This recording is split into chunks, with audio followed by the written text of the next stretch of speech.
ahead. Joining us on the program this morning as we begin to deliberate on the issues in the news is a social commentator and an ardent economist. I'm talking about none other than Dr. Aliyu Ilias. Doctor, good morning and welcome on the program. Good morning and thank you for having me. Now, Doctor, let's start at the very first place where a lot of conversations has been making the rounds over the months following deficits in the 2025 budget. Now, in line with that reality, President Bola Ahmed Tinubu submitted a request to the National Assembly to borrow external loans amounting to over $21 billion. Yesterday, during plenary, the Senate approved it. This was despite a difference in opinion by certain senators. The most vocal, Senator Abdul Ningi, was concerned that despite the repayment plan attached to the borrowing plan, that generations to come might not be able to sustain the repayment schedule. What is your take on this development? Right. Well, the fact remains that borrowing has never been a bad thing. But like Senator Abdul Ningi actually rightly mentioned, it has to be consciously analyzed. And the repayment plan must be also analyzed as it's expected to be. So if you are borrowing and you are borrowing for capital expenditure, yes, that could be fine. But if you are borrowing for recurrent, that's a problem. And then generally in economies, if you even look at the biggest economies in the world, they are also borrowing. But you borrow to achieve what you'll be unable to achieve in the next 15 years if you have to go at your own pace. So that's not a storm. And perhaps we have also seen the budget, that there's a deficit in that budget and there's need to actually and you also recall that during the Trump trade war and what have you, we also have slight decrease in our expectant income of from crude oil. So this could amount to the problem. So for me, I think we have to structure it, and perhaps maybe we should have a 5 years, 10 years plan of how we want to borrow. Then we'll now analyze it and see that if it's actually feasible to borrow. But I must also say this, that I think we have seen less states borrowing now. You know, before every state would decide to go and borrow. I think with the money that they're having now, they are now borrowing less. So borrowing for me is not a bad thing. It's just how to manage it that counts. And Doctor, you've spoken about the need to execute capital projects through capital expenditures. Right. One of the most significant projects captured in this new borrowing plan is the funding of the Eastern Rail Line. How important in this project, and much like the Calabar-Lagos Coastal Highway, do you think that we'll be able to execute them in due time? Right. We have seen Itakpe to Warri Rail. We have seen Kaduna to Abuja, and I can tell you those rail have economic advantage so much because, and it also reduce what with the travel time over on the road. So I think it's important that we believe that if we are borrowing to this direction and it's project tied loan, right, I think it's a good one, because before you know it, Eastern Rail would have bring some economic advantage to people of that community, to Nigeria at large, and you cannot expect even that rail to pay itself. But generally, all other externalities that's happening around the economic advantage, we find a way to actually support Nigerians to do what they're supposed to do. Then we can over time pay the. I think it's a good one. Now the overall challenge is our debt servicing nature as a nation, and where our external debt is at. There are projections that before the end of the year, the margins might be quite wide. Speaking realistically, owing to your economics background, where do you see the country going in terms of external debt? Honestly, I'm worried. I'm very, very worried about our external debt management, because if you look at our budgetary allocation, you see whereby even the debt servicing is taking over, is even about to outnumber what we are using for capital project, which is a problem. So, and the more we borrow, the more we service our debts, the more we deny capital projects in Nigeria, because recurrent expenditure is always there, and they collect it and they use it. But the thing is that capital expenditure is going to suffer. If you look at this current budget is going on, you see that the capital expenditure and the debt servicing is side by side, which is not a good one. So we must find it. But I can also tell you that we have seen our GDP rebase, and that's another thing. It's even giving Nigerian government more confidence to go and borrow, because the thing is now debt to GDP ratio is now very, very low. Quite interestingly, it's the position of the vice president in relation to the GDP rebase, and now that you brought it up, he says he thinks there's a disconnect between the states and the figures published, because it doesn't tend to reflect where we are actually in terms of our poverty index and some growing concerns within states. But it seems as though we have an overall rebasing for where Nigeria is.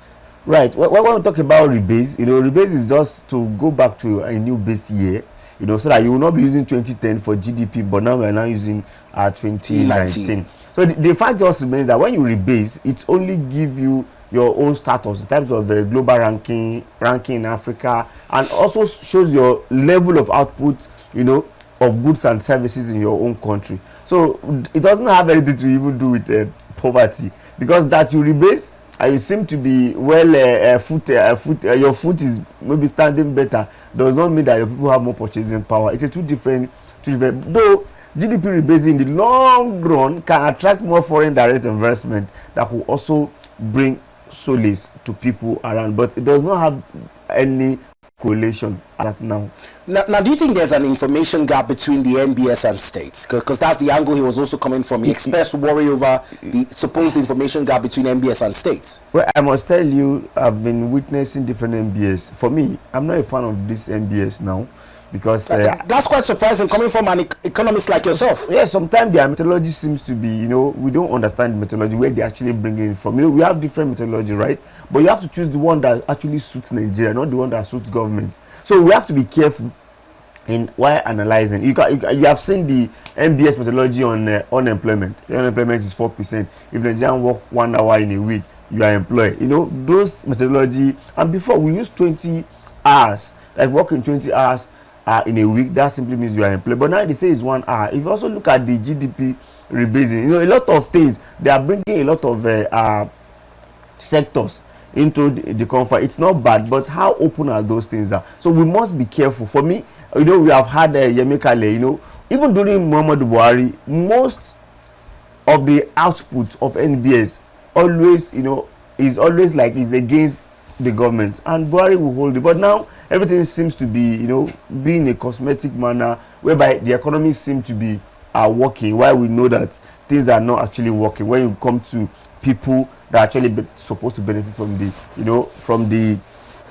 because if you look at the GDP, we are seeming to be having a very good position in terms of the economy. If you also look at inflation rebased, we now have 22 now. Before it was around 34, rebased to around 24. So you see that most of those things are happening, and our economy seems to be on a good pedestal, but in reality, it does not reflect on the life of average Nigerians. Now, instead with the states in question, do you think it has reflected on the state's IGR?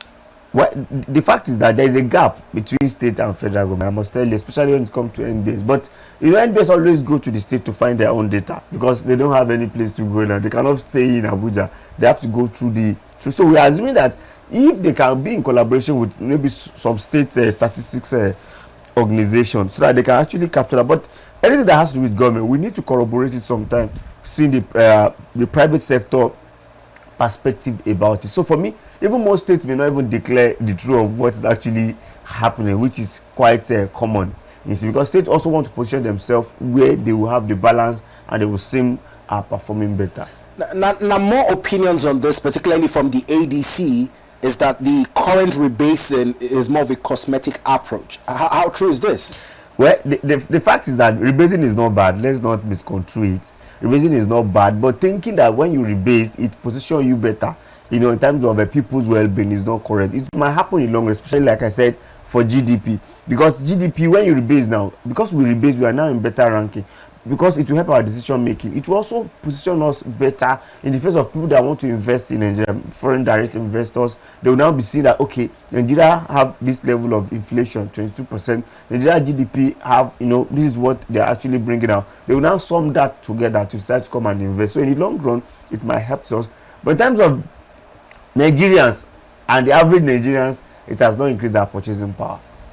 This is quite interesting comments coming in, and this is in line with a fresh borrowing plan by President Bola Ahmed Tinubu to fund the 2025 budget implementation. Has gotten approval from the Senate, but many concerns are that Nigeria's debt profile before the end of the fourth quarter of this year might just hit 135 trillion naira. Dr. Aliyu Ilias in the House this morning says he's quite worried on the trajectory set, but however says the borrowing might not be too bad if it's intended to fund capital expenditure. One of such is the Eastern Rail Line. Well, onus is on the National Assembly and its oversight to ensure that these monies are duly invested in where they intended to be invested in. Now, still sticking with activities from the National Assembly, Quite interestingly, is the House of Reps that has indicted 31 MDAs and mandated anti-graft agencies to recover certain monies in the tune of 138 trillion naira and over 950,000 US dollars. When you saw the story, what came to mind, sir? Right, you recall that every time any president who comes will say that we're going to implement a report, and before you know, MDAs keep growing. I mean, especially agencies keep growing and Nigerians keep expanding. Now that they said they are calling for a probe for such a, we know that corruption is still there unless we bring out a system that will actually curb the corruption. It's a good one. Let the anti-graft agencies do their work and let's see the outcome. It may not also be true that the 31 are corrupt, but if they find 5 or 6 and make sure that they make them a scapegoat, we call it, we will see others be conscious. But it's only much more of rhetoric. In the long run, you see that it will water down and nothing will be done about it. And that's what is actually killing the Nigerian economy, because at every place you see nepotism, you see people contract rigging, you see procurement process being abused, and these are what amounts to why they say they should probe these organizations. Now you've talked about certain examples of scapegoating certain agencies. Now I'll name a few of them that have been indicted in this report. The likes of the Ministry of Foreign Affairs, the likes of the Bank of Agriculture, Rural Electrification Program. These are some of names that are on the table. Now for the Foreign Ministry of Affairs, people talk about the operation without having boards, sometimes appointments of ambassadors, leaving lacuna or loopholes for such monies to be looted away from the system. Now, empowering our legislators, what are some of the solutions that can be brought to bear to checkmate these gaps? Well, to checkmate, their job is actually to do an oversight, and they should be able to identify all these things before it actually happens. But we have to go back to the executive as well, because, now we have, I'm not sure we have substantial ambassador in any country. No, now. we don't. And that's give room for such that's where the lacuna comes in. People to actually take advantage of the system and actually do it more. Then you also mentioned rural electrification. Imagine what's supposed to benefit Nigerians. There is sharp practices in that area, and who suffer in the long run, it will be Nigerian citizens. So for me, I think they should make a good example of them and to probe it to a logical conclusion. Nigeria, we are good at starting it. At the point, we have to overlook it and start all over again. And that's a bad one. So I want them to get it to a logical conclusion and have people answer these questions as it's supposed to be. Now, talking about probes, it's quite surprising. Yesterday, the Senate issued a statement saying neither the president nor the NNPCL GCO is bigger than Nigeria, in reference to Engineer Bayo Julari, who, according to reports making the rounds, has shunned invitations from the upper legislative chambers 4 times in a row on certain audits and the need to clear their books. What's happening in that regard with the NNPC? Well, it is sad that year in, year out, we have Senate inviting the NNPC for audit. He just resumed office. I'm not holding brief for him. But the fact is that why can't the Senate take an action? Being a senator, Senate House, beyond you inviting him and he denying, there's other process of you making sure that you actually, you can declare a lot of things, you can write directly to the president, because remember, president is the minister of petroleum. So it's pretty difficult for them. So they can as well write to the food minister and said, we want to see but you. Much like you rightly stated, right. This is not the first time. It's not the first Even time. under former GCO Mele Kyari, there were several invitations given and nothing has been done. It's because they are under president and they think you have to go and speak to the president before you just have it. And then that's the bad thing we're having. Do you think now that the Senate has also issued a 24-hour ultimatum to him to come forward, do you think that ultimatum would hold any substance? Well, for me, it will go the same way it used to go, because they are not doing the right thing, and there's a better way to actually handle him. They can give a court, the right to actually stop him from doing some operational that can actually affect him. But the thing is, you cannot even call Ojulari when you don't inform the minister. When you don't inform Minister of State, even though they have the autonomy, there is no way also you be inviting him, you'll be denying without you, going back to the main president and tell president this is what is actually happening, or you engage the minister directly and inform the minister of your intention, because the audit report is recurrent activities, so it becomes no news even to Nigerians. Now the Senate Committee on Public Accounts is saying that the period under review now dates back to 2017 up until 2023. In that period, Chief Biojulari engineer was not even in office. So why don't they invite the people that former GCO and the board at that exactly time? That's what I actually expect. Tell them to account for their period and you leave Ojulari to actually do his job. For you to invite Ojulari, I don't think you're just playing to the gallery. Why not invite the real people? That are the aim of affair as at when the case was was happening. So for me, Ojulari have a valid excuse and say, I'm still collating the document, try to understand the process, and by the time he came, we say, well, I'm not in the office during that period. You can as well invite those people. Perhaps we have the idea of that my predecessor should not be questioned, so that will not be also be probed, and that's finishes. But when you look at the monies that are unaccounted for, 210 trillion naira. Well, I think that cannot be substantiated. It's alleged, like we say in Nigerian language. But Senator Aliyu Ilias went down to break down certain figures that made it amount to 210. Until they get it to logical conclusion, that could not be the fact, because it may not be privy to some information and some of their processes. It's just as perhaps even senators are failing on their own parts too. You are to do oversight function. Why do you wait up to this level since 2017 before you are now probing at 2025, 8 years down the line? Well, strong questions to be asked 8 years down the line, a period spanning 2017 to 2023, in which the NNPCL has failed to account for allegedly 210 trillion naira, with invitations given to the current GCO, Engineer Biojulari, who, according to reports, says it's the fourth time that he has failed to account or present himself to the Senate Committee on Public Accounts in their quest to ensure that a probe is had into this issue. Well, in the coming days, we'll continue to keep you abreast with this legislative interventions from both chambers, now that the House of Representatives is also chasing after 31 MDAs, and this money is all in trillions of nairas. Who would account for it is a big question left to be answered. Now, then moving to another issue in the news this morning, which I'll be looking to get your thoughts on as well, is the keenly anticipated NEC meetings, both for the APC and PDP, but even more for the ruling All Progressive Congress, because of the vacancy, or should I call it lacuna, created following the exit of Dr. Abdullahi Ganduje. Now, ahead of their NEC meeting, it's almost clear to anyone who is not even a party member to know that that will be top on the agenda, replacing Ganduje. But it's the politicking that comes with the region yearning to replace him. The North Central feel it's about time that they have this. Well, we've seen that certain parties deviate from the party's constitution for political calculations in strategizing for key elections. Do you think that the APC would be true to giving the North Central what they are yearning for, or will we see some rejigging to suit political inclinations? Well, for me, I think the two parties, not even only APC, even PDP, they have their neck coming.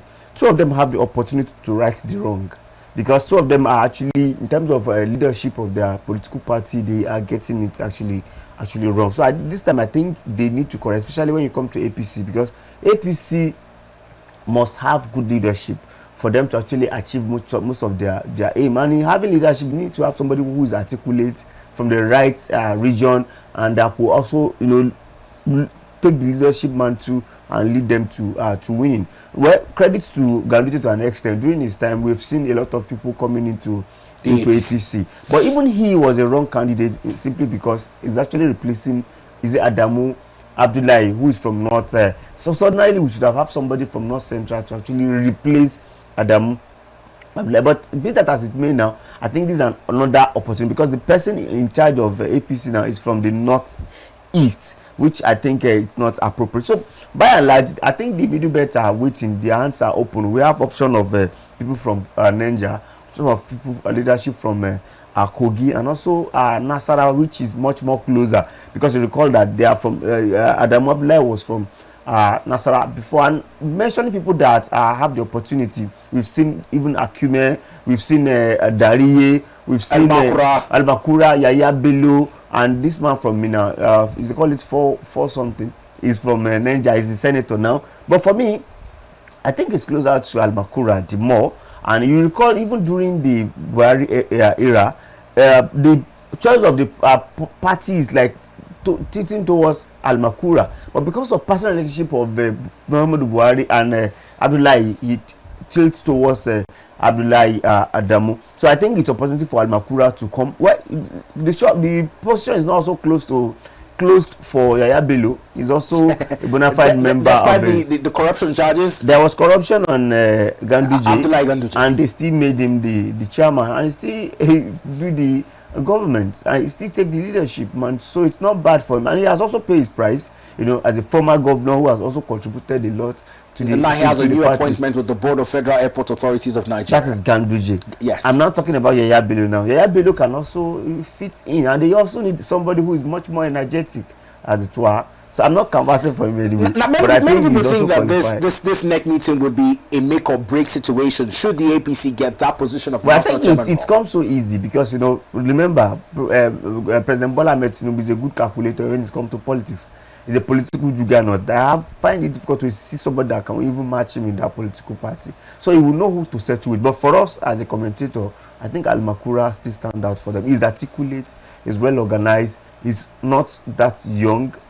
Too, so he's moving towards that area of elderly, and he can also, and he has a settled state. That's another thing you need to look at. Remember, even Kwara, we are not mentioning Kwara because it seems the governor doesn't want any other person to shine while he's there. You've shifted the dynamics, and I agree with you in that regard.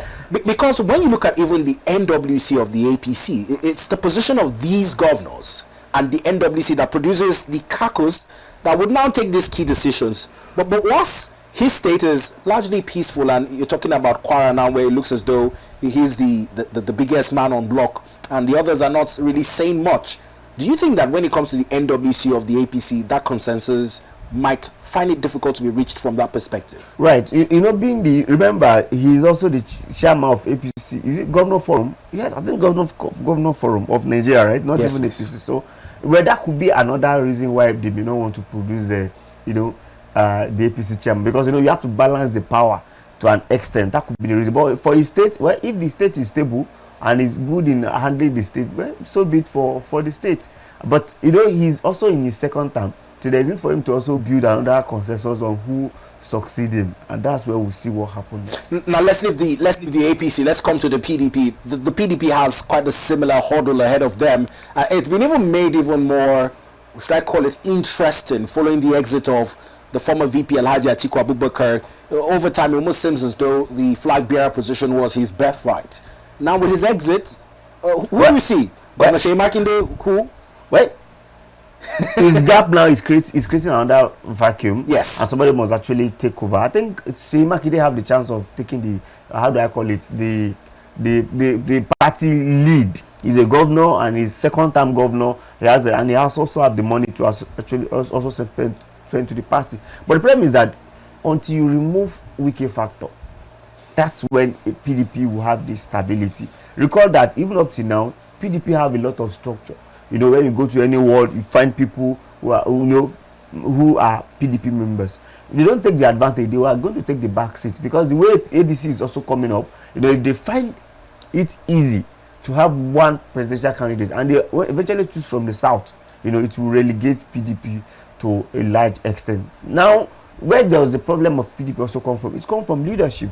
Remember also that they're supposed to give it to middle people from North Central. Rather, they failed to do that, and this person there now, Damagu Ilias, also is not the rightful person to be there, and they also have issue with the secretary. So a lot of issues are coming. They also have the opportunity of righting their wrongs by actually electing the right persons when they have a neck meeting. But Wike factor, it's also a case for me. I think they should also either manage him or let him go. There must be you must decide. When you manage him, you also accommodate his excesses. The excesses. But when you let him go, you free yourself from his excesses. They have to choose one.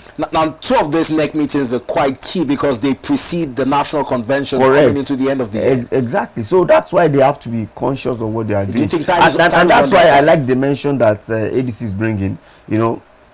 It's a bit challenging them as well, that if you don't do the right thing, we are here to actually take over where you are taking. More so now that you find more PDP persons outrightly resigning and joining outrightly they are resigning and joining ADC. In fact, don't be surprised, we could also have APC people rubbing mind with them over time, because there could be disgruntled elements from APC over time that was so finding solace in ADC.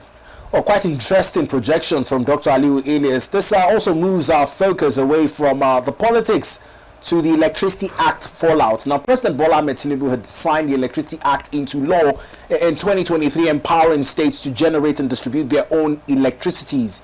Now, whilst this move was applauded by many Nigerians as a positive one to bring over 90 million Nigerians out of darkness, it's been met by some bureaucratic bottlenecks. Now, as far as last week, the Enugu Electricity Regulatory Commission took the lead in what many would call an unprecedented tariff cut. Whilst Band A customers were being billed 206 naira per kilowatt hour, EERC decided to slash that to 106 naira per kilowatt hour. Now, they've been generating, they've been distributing, but this morning, the difference in opinion comes from the chairman, energy commissioners, and the Minister of Power.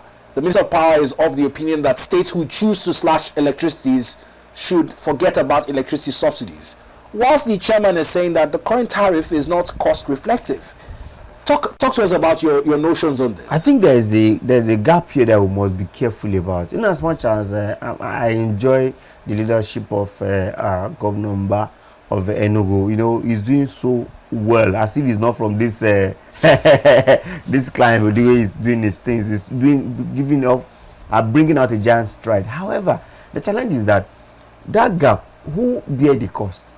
Is it the states that's going to bear the cost, or the federal government? And now the federal government is saying, forget about the subsidy, we don't have subsidy. So the question now, because it's not only him now, Ninjas is always also trying to follow his footstep. In as much as he loves his people, he also, I hope it is not an intention to actually play to the gallery of his people, because electricity is not something you just say you want to pick and deliver. It's a process, and it's come through the gencos, through the transmission, before the discos. So who actually take care of those costs? You have to look at it very well. And there's a pending shortage in gas. Gas already. So are you now saying you are going to do the generation, transmission, and distribution in Enugu? If that is possible, fine. So and I'm not sure they have generation company in Enugu. I'm not sure they have state-owned one. So if you don't have state-owned one, you have to also consider yourself that you are still under the federal government. So bringing it down to that extent, I don't know who paid the shortfall. If there will be payments from someone. Do you factor in all these challenges? Do you foresee the Enugu government replacing the federal government's intervention through electricity subsidies? Well, that's what is next, because you are going to buy at a particular rate, right? Subsidize, and maybe that's what you intend to do. So we are looking for, because for me, when I got to see that, I was trying to see if he's generating. They have right to generate, if he's actually generating electricity, but I don't think he's generating electricity for now. Now, the other concern now would be the unbundling of the national grid, as it were. Now, should states be empowered fully to act in line with the Constitution and the Electricity Act, do you see the power the national grid, as it were, becoming more bond? Well, I think that would be the best thing, because the greatest thing that happens to Nigeria is that unbundling of that sector. And I just saw Adeleke family, the Adeleke is going to launch 1,250,000 electricity, capacity, which is a good one. I think that will even serve like 2 states or 3 states. So I expect the state to also embark on such before they could move. So unbundling is a good one. Unbundling through generation, transmission. Anyway, in fact, for me, I don't even want to see what is called NBEDs. We have NBED, they have bulk electricity company too. What is their work? They are buying from transmission and selling to disco on credit. Why? It's a business. Why not open those places? So until we get it open, whereby even Niger Delta can go and now have their own generation plant for electricity. Southwest can come together. Even Iduyad, as small as it is, they can generate their own power. Until we get to that level where we have small group of companies generating their own power, that's when we are going to say yes, we now have sufficient electricity. Now, still talking about the economic angles to stories making the rounds. Our Apex Bank, the CBN, converged and decided to retain setting rates, the MPC with interest rate, and this is coming despite the reported easing of inflation, with MBS also releasing statistics for the month of June. Many are worried that why are we still retaining interest rates I at think 27.5%? CBN and his MPC committee are trying to be conscious. They want to see the stability. You know, when you can see Naira is getting stable to an extent, you could see inflation is also coming down. So all these indicators are showing that yes, things are getting better. But you recall, in June, CBN bring out a report that said input cost is now increasing. So when input cost is increasing, what does that mean? It's going to transfer to output of those manufacturing sectors, and that will bring about another inflation. So they are conscious of the level at which that inflation will come, so that if inflation will also come, they are they tarry. They are not trying to reduce it. So they want to also study it for like 2-3 months and see what will actually happen. For me, I think we are eager and expecting them to reduce to 27.5 to like 2.5 to like 25, so that we can at least, people that want to borrow money, manufacturing sector, small business, can actually go to bank to actually get money, because now we are still sacrificing growth because we want inflation to drop. Now, talking about this access to capital and the lending rate trajectories, do you think that this would encourage more persons to take up loans? Well, the stability will encourage people, but what would have been so better is that for the interest rate to reduce. So that people will have the confidence that if they do business, they will make profit. Because some people are holding their money now, keeping it that until they see the interest rates coming down before they can actually invest. Because if you borrow money and you are paying 30% of what you borrow, how will you break even? It will be pretty difficult. So you rather say, okay, in that, let me keep the money and be collecting interest as well. Now, they also gave a very keen emphasis on where our external reserves are at. They said our external reserves have hit over $40.1 billion. What does this speak to? I think that's good, and that reflects on our forex. You know, the more we have that external reserve, the more we have much more power to actually manage the forex, and the more we also stand a better ground to borrow more money. You know, this government is putting everything in place to make the economy appear better, so that at least they can attract foreign direct investment, and Nigeria can also have confidence, even though the purchasing power is not giving us confidence. Now, the last one would also need for you to break it down to the understanding of some of our viewers who might not understand economics, is on the position of equities maintaining rally as MPC maintains these key rates. Right. You know, we have other rates, CRR, other rates that have been maintained, and they are maintaining their rates so that when once you adjust any rate, maybe plus and minus, if once you adjust any rate in terms of the differential, yes, it's going to affect the entire economy, because people are there speculating, are waiting for any difference and take advantage of it. So equity will remain as it is, as all other variables are also remain as it is for now. Well, we're closing up on the newspaper review. We'll touch on some of the socio-economic angles and stories making the rounds. Let's begin with flood. We've been talking floods in the last 3 days using Abuja as a case study. It's been rainy over longer periods of the day. Now, the NIHSA has issued new flood alerts for 28 states and over 739 communities. The challenge is on our level of preparedness and the need to take action now. You know, when we get to hear about the reports, sometimes it gets scary. When you say 28 states out of 36 states, it appears it's only 8 states that is free from that's quite scary. Then when you talk about local government, look at the number of local government that have been mentioned. I think they should do more to break it down.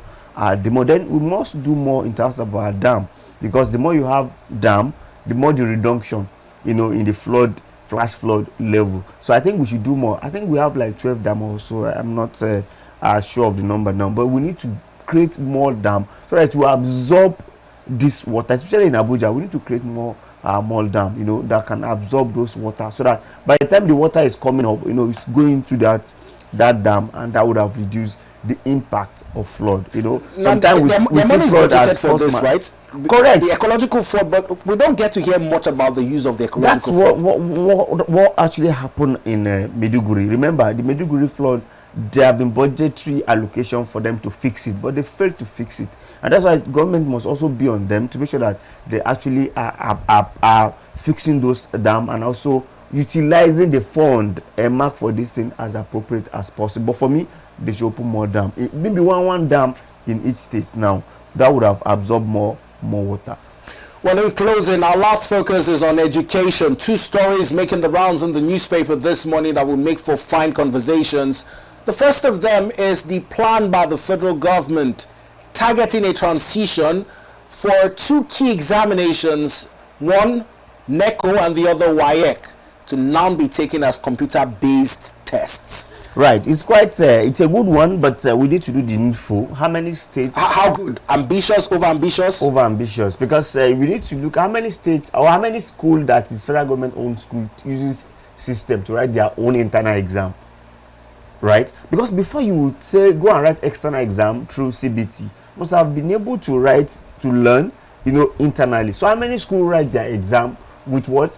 With CBT. This is what you need to do, because if you don't expose them, you are also giving them the risk of failure. So I think in as much as it's a good one, we want to also move with the global community, but we need to do the needful. Every school should be able to write their exam, perhaps maybe their SS1 to SS2 exam through CBT, so that they can prepare for the CBT for WAEC or for JAMB or any other thing. So it's a good one, but we must do the needful first. We must actually make sure that students are exposed to this method of examination before we now said they should write promotional, not even promotional exam. Promotional exam is even better. Qualifying examination. Now, from the angle of the examiner, I know they're looking at the ease of a marking scheme, the ease of going through marking scripts. But now for the students taking this exam, it's also reduce error. Yes, reduce error. That's where I'm going to. But for the students taking this exam, you have highlighted challenges with access to the infrastructure and equipment. Right. But if we're to use the performance in the recently concluded JAMB examinations as a case study, do you have concerns on performance levels in terms of what the general overscore would be? Well, yes, that's what I'm actually saying, that if you don't engage these people, as they are in their school and expose them to CBT, and you want them to write CBT, you run the risk of them failing. Massive failure, because, even for you to see the CBT or exam, exam always comes with its own frightening. So when you have that fright and you are still now going to face system, it looks somehow. Most of us who wrote the exam during our time, we are not exposed to a computer-based exam. But by the time we write it for the first time, I think I actually want to get a work. So the answer, you need to write CBT. Even at our age, we are still saying, oh, this is not easy, we don't know how it will be, and by the time we see it, it becomes a bit challenging that you have to call somebody to come and fix it for you. So there must be a exposure in terms of computer literacy, to the usage of it. Not even literacy. You can be computer literate, and if you have not written an exam online, CBT, it's a two different thing. You can be pressing computer, but when it comes to CBT, it has to do with timing, the way you move everything and the way it actually comes up. It could be challenging something. So they should do this. So do you think they should shift the timeline? 2026 is just around the corner. I think they should shift the timeline. It's too close for them to actually achieve that. This is the last story is one that had mixed reactions to it. Deliberations in the Green Chamber, the House of Reps were looking to prohibit public servants from enrolling their children in private schools, and also mandating that they use public hospitals as well. I see you laughing already. It's funny now. So the thing is, they should start from themselves, because they're public officers and you have much more fund and you have access to global school. Deny yourself first and see how it is. Let your children go to University of Abuja. Let them go to Gariki Secondary School Area 10. Let them go to Model Primary School Asokoro. Let them go to it and let's see how it actually works before you now say civil servant. They don't even have except some percentage of them that will have the capacity.